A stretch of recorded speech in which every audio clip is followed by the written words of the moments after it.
Потребата од луфтирање останува иманентна, особено кога во зачмаена просторија, по никоја цена не се дозволува да влезе свеж воздух. Во неа дефилираат кадри кои до неодамна тврдеа дека се е толку сјајно, а сега, не баре јавноста е склеротична, декларираат ужас од амбиентот. Тоа не е бела палата, тоа е кич, кој што е направен не знам од кого и не знам зошто. Оние пак што сега газат по дебелите црвени килими наместо да го средуваат. Сметот што им се собираше го туркаа под нив, па тој толку нарасна што сега го отежнува отварањето на вратата на вилата Водна.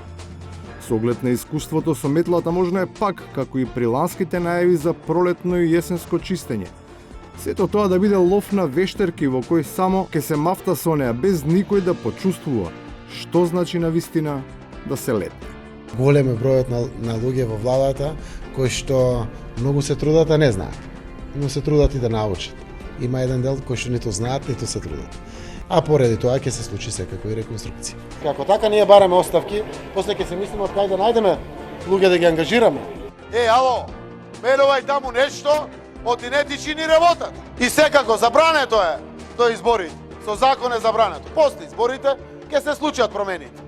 Веродостојноста на тоа најавено случување допрва ќе биде предмет на проверка, но исходот уште од сега е предвидлив, бидејќи искажаниот револт на граѓаните не допира до оние што сметаат дека нивното незадоволство не треба да се валоризира затоа што тие самите себе се доволни арбитри и оценувачи.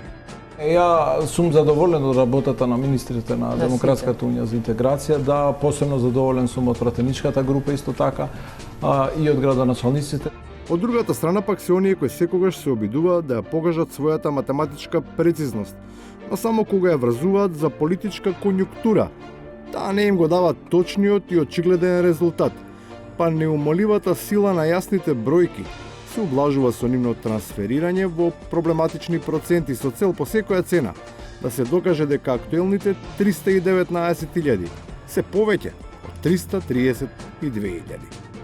Во случајов одлучиле 42% од вкупниот број запишани во избирачкиот список. Тоа значи дека од тие 42,5% ја дале довербата на ВМРО-ДПМНЕ. На локалните избори се определиле поголема група на луѓе од избирачкиот список, се определиле 61-62% и од тие 36% одлучиле да дадат довербата за ВМРО-ДПМНЕ. Значи сега 6,5% е поголем бројот на тие кои што се одлучиле да ја дадат довербата кон ВМРО-ДПМНЕ. И на крајот, ваквото поведение на лидершипот и нивното обкружување можеби е само предвесник за ново мешање на картите, кое не е непознато во обкружувањето. На Македонија треба една, она што го направи Сириза да се појави некоја во Грција. Значи 40 години владеа тамо Неа демократија и ПАСОК. Во Бугарија 40 години, тамо 30 години владеа БСП и СДС, па се појавија нови сили кои што ги победија и двете. На Македонија е потребно ВМРО, ДПМНЕ, СДСМ и ДУИ да бидат во опозиција на 4 години. Ниту бројките, ниту процентите. За сега не покажуваат ваков неочекуван расплет, иако не би било изненадување. Токму метлата да ги предизвика ако со чистката бидат опфатени пајаците и останатите партиски инсекти, кои доволно долго плетат своји мрежи во невидливите агли на македонската политика. Молец. Остатоци внатре. Кото мое бунено. Добро што немаш персиски теми. Нема. Нема персијанец.